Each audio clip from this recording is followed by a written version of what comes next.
Pessoal, tudo bem? Eu sou o professor Gabriel e quero ajudar você, aluno de terceiro ano, a realizar as atividades do PET da Secretaria de Educação do Estado de Minas Gerais.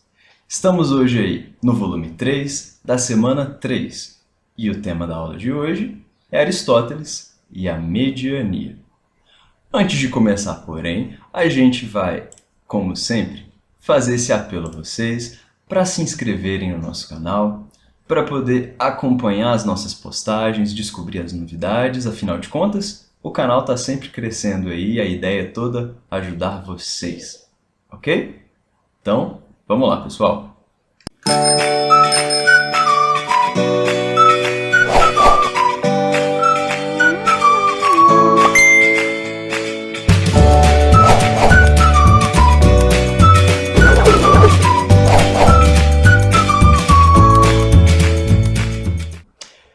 Então, pessoal, o tema da aula de hoje é a ética, na perspectiva de Aristóteles.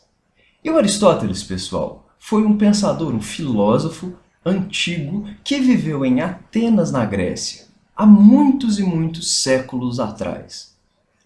Aristóteles, pessoal, lá do século IV a.C., nos faz pensar pra caramba a respeito do porquê nós fazemos o que nós fazemos, a respeito de como ter uma vida boa, uma vida feliz e uma vida que cause aí consequências positivas no nosso entorno. Afinal de contas, somos seres sociais, apesar de estarmos isolados aqui, no isolamento social. Exatamente o fato da gente sentir falta de convivência com os outros já demonstra um tanto do que Aristóteles falou.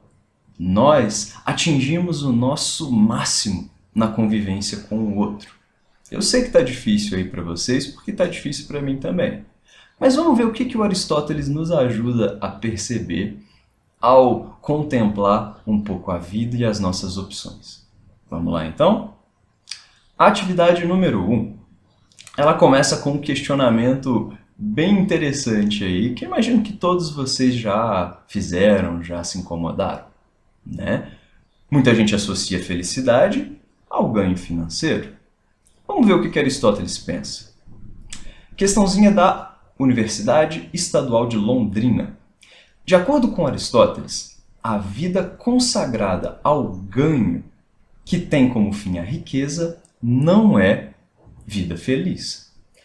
Portanto, a vida consagrada ao ganho identifica erroneamente o que é o bem ou a felicidade. Joia? E aí, qual é a principal razão invocada por Aristóteles para rejeitar a vida que tem como fim último a riqueza? Bom, pessoal, segundo Aristóteles, a vida consagrada aí ao ganho, a vida pela busca de riquezas, é só um meio e não um fim em si mesmo. E quando a gente está querendo buscar um motivo bacana para a gente viver, a gente tem que pensar um tanto no fim maior daquilo que você está buscando com a sua vida e com as suas opções.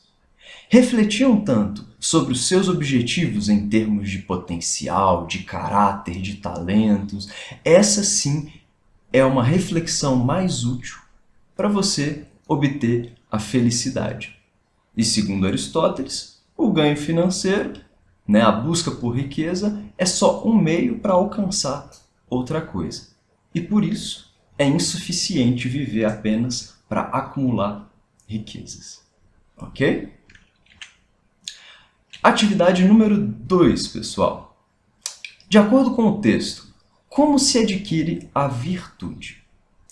Bom, pessoal, na perspectiva do Aristóteles, virtude, essa palavrinha, significa qualidade da alma, certo? Virtude, pessoal, pode ser uma habilidade, um talento, um conhecimento que você obtém.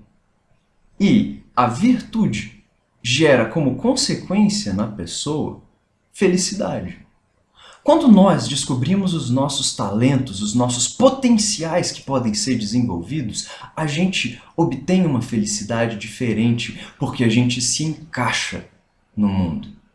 A gente percebe qual é o nosso propósito quando você percebe o talento, a virtude que você tem dentro de você.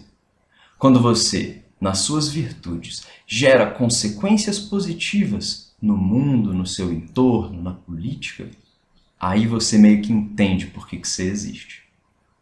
Mas pegando o texto, o que a gente pode tirar do texto a respeito das ideias desse filósofo e a virtude?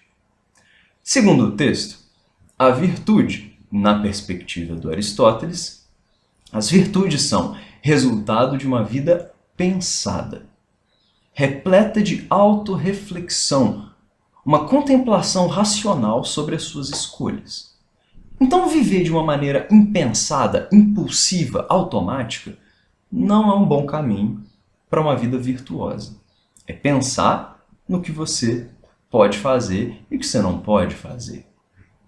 Existe virtude, continuando aqui, na moderação, na justa medida, evitando os vícios do excesso ou da falta. Então, uma forma de obter uma vida virtuosa e feliz é você medir um pouco as suas ações, evitando o excesso, por exemplo. Certo? A mediania, a justa medida, a moderação são qualidades e características de uma vida virtuosa e feliz. Certo? Então, esse é um outro ponto que o texto trabalha. Então, nada de exagerar no seu corotinho. Além disso, o conhecimento, o hábito, a prática e a autodisciplina podem gerar uma vida de virtudes intelectuais e virtudes morais, relativos a caráter. Então, você buscar conhecimento, estudar, por exemplo, você ter hábitos positivos, praticar, por exemplo, atos de justiça, atos de coragem. Essa é uma forma de se obter uma vida virtuosa, ok? Ao mesmo tempo, porém, é fundamental, como a gente falou, a prática das virtudes para se levar a vida virtuosa. Isso é bom tanto para você quanto para os outros ao seu entorno.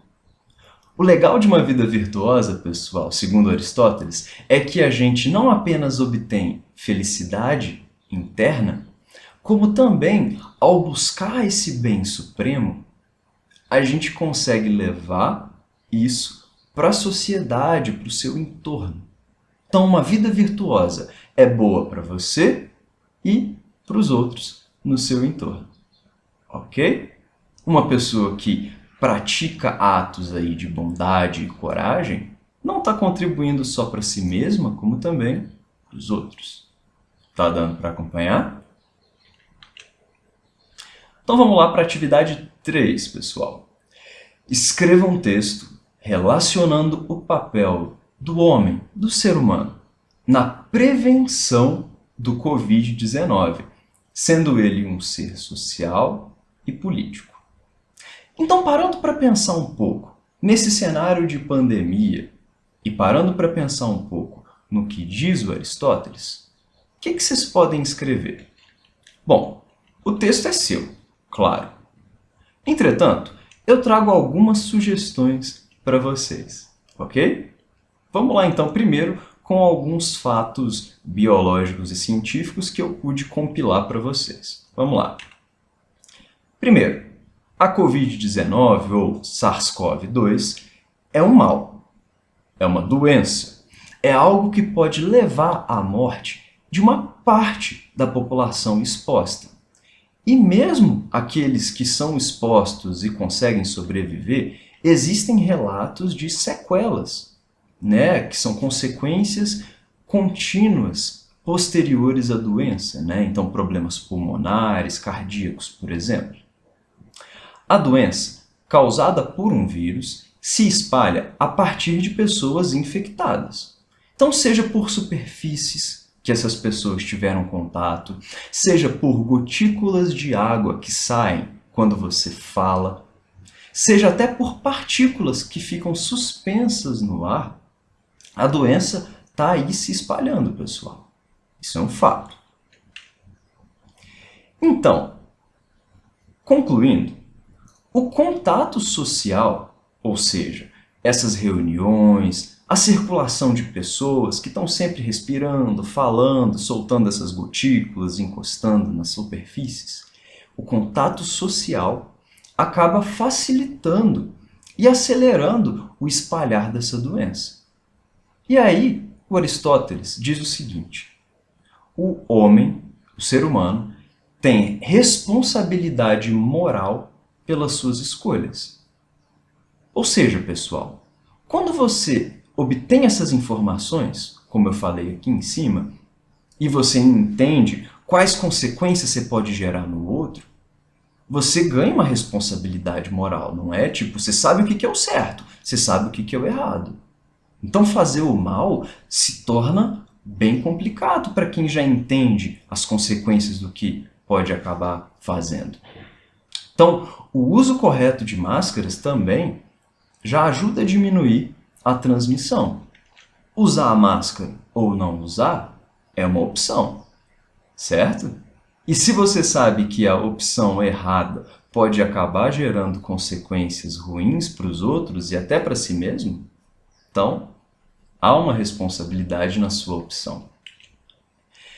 Então, sabendo disso tudo, ficam algumas perguntas para o seu texto. Sabendo disso tudo ali em cima, como é que fica a sua consciência? O que você vai esperar dos outros que estão ao seu entorno, da sociedade onde você mora? O que você vai esperar da liderança política do país, do estado, do município, né? Os nossos líderes que têm os recursos, que têm a possibilidade de fazer ações não só individuais, mas com consequências maiores. O que você espera dessa ação da sociedade, dos líderes políticos e tudo mais? E se a sua ação pode levar à morte ou à doença de outro, o que é o certo a se fazer? Uma outra pergunta para te inspirar. Se os médicos do mundo, né, a OMS e a unanimidade dos cientistas, estão falando A, e alguns dos nossos líderes estão falando B, em quem que a gente deve confiar e qual que é a nossa responsabilidade dentro disso tudo? Então, pessoal, o texto é seu, as minhas sugestões para te ajudar estão aí, e eu só espero que você consiga sucesso aí nas suas atividades e que você faça também aquilo que você julga certo, ok? Finalmente, pessoal, considerando também que existe a possibilidade de pessoas infectadas, mas que não apresentam sintomas de transmitir a doença, será que a gente pode se sentir confiante simplesmente porque a gente não está sentindo nada? Considerando que a gente, eu e vocês, somos jovens e saudáveis, então a gente, a princípio, não seria muito afetado pela doença, será que a gente não deve se importar com os mais fracos? E aí, pessoal? Fica aí então essas questões, essas reflexões, e aí você escreve o texto da forma que você achar melhor, ok? Então é isso, pessoal. Bons estudos. Sigam a gente aí nas redes sociais. Se você gostou, dá um like, faz um comentário, que eu vou adorar ler. E bons estudos. Um abraço.